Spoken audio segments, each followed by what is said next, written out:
धन्यवाद के साथ। आज का मन्ना कार्यक्रम में आप सबों का स्वागत है। आज दिन के मनन के लिए हम लोग बाइबल में से देखेंगे भजन 46 और उसका 10वां पद, Psalm 46 वर्स 10। यहाँ इस प्रकार लिखा है, चुप हो जाओ और जान लो कि मैं ही परमेश्वर हूँ। इंग्लिश में इस प्रकार से लिखा है, be still and know that I am God.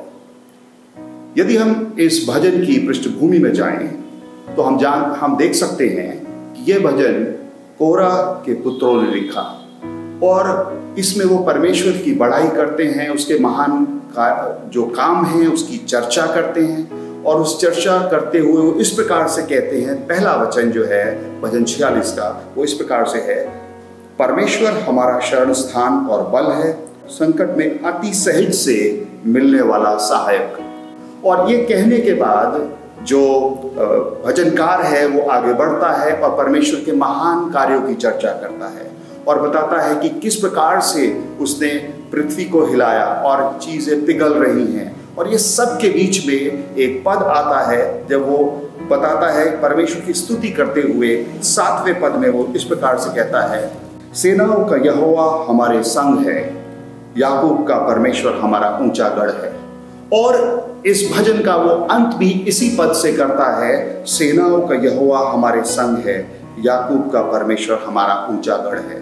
मगर इन सब पर नहीं, आज जिस वचन पर हम मनन कर रहे हैं, जैसा मैंने आरंभ में कहा, वो है भजन 46:10, जहां यहाँ इस प्रकार से लिखा है, चुप हो जाओ और जान लो कि मैं ही परमेश्वर हूं। ये परमेश्वर हमसे कहता है, तुम चुप हो जाओ और जान लो कि मैं परमेश्वर हूं। Be still and know that I am God। इस वचन को हम 2 भागों में आज देखेंगे।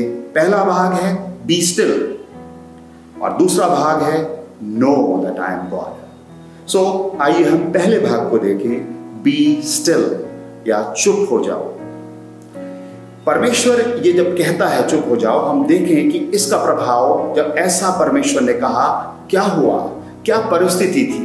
यदि नए नियम में हम मरकुस की इंजील में जो उसके 4थे अध्याय को देखें तो वहां हम पाते हैं कि यीशु मसीह अपने चेलों के साथ उस नाव में थे और नाव में तूफान आ गया और यीशु मसीह सोए हुए थे।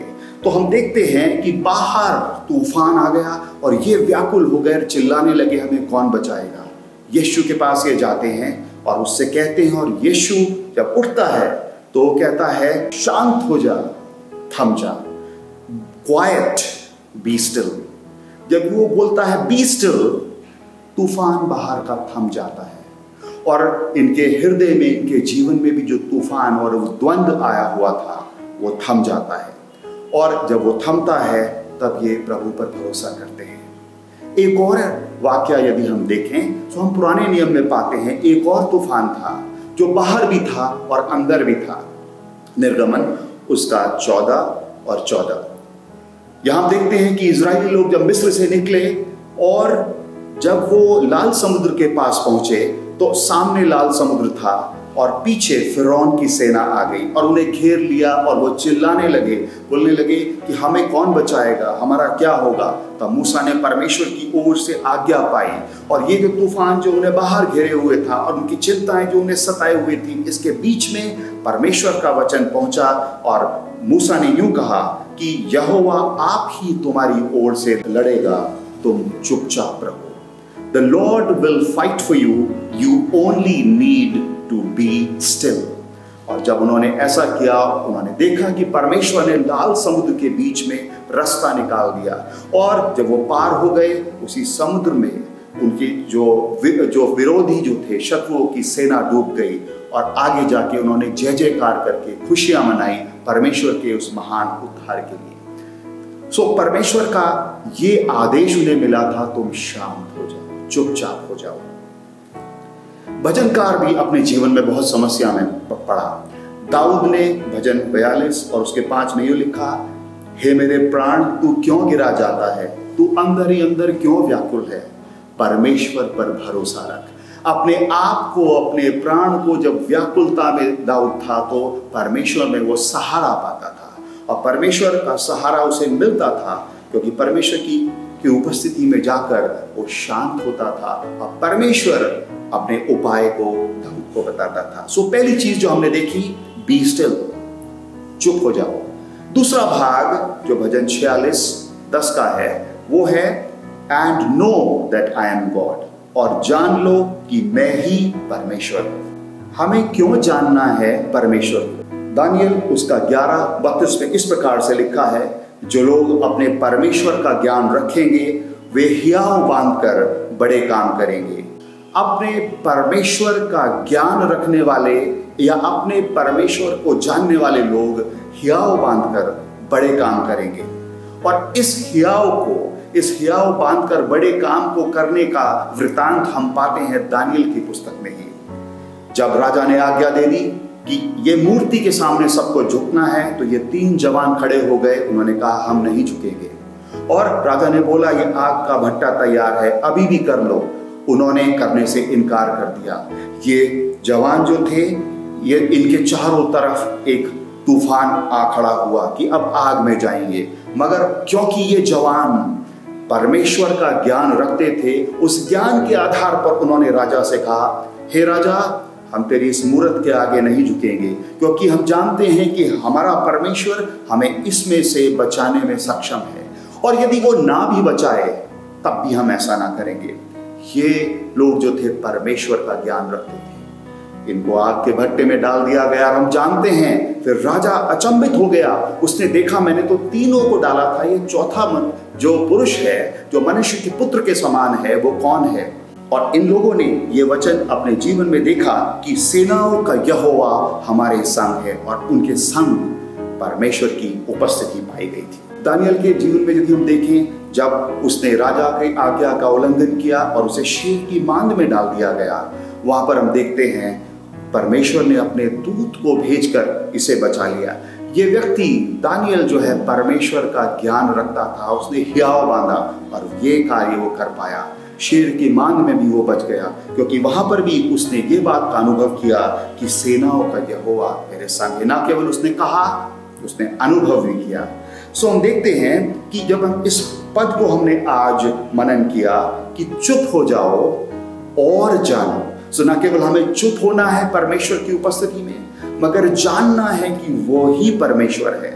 और जब हम ऐसा करेंगे तब हम देखेंगे कि हम अपनी परिस्थितियों के ऊपर फतह पाकर और हम उसके ऊपर विजय पाकर के आगे बड़े हियाव के साथ बढ़ सकते हैं, और उसके अधीनता में हमें रहने की आवश्यकता नहीं है।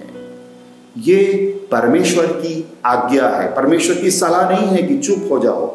ये एक आज्ञा है, एक आदेश है, एक कमांड है कि be still and know that I am God. नए नियम में हम देखते हैं प्रभु यीशु मसीह जब अपने चेलों के साथ थे, उन्होंने यूहन्ना 8:32 में इस प्रकार से कहा, यदि तुम मेरे वचन में बने रहो या मेरी आज्ञा का पालन करो तो निश्चय तुम मेरे चेले ठहरोगे और तुम सत्य को जानोगे और सत्य तुम्हें स्वतंत्र करेगा।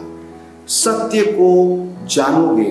आज सुबह परमेश्वर के वचन का ये सत्य आप सुन रहे हैं, be still and know that I am God. चुप हो जाओ और जान लो कि मैं ही परमेश्वर हूं।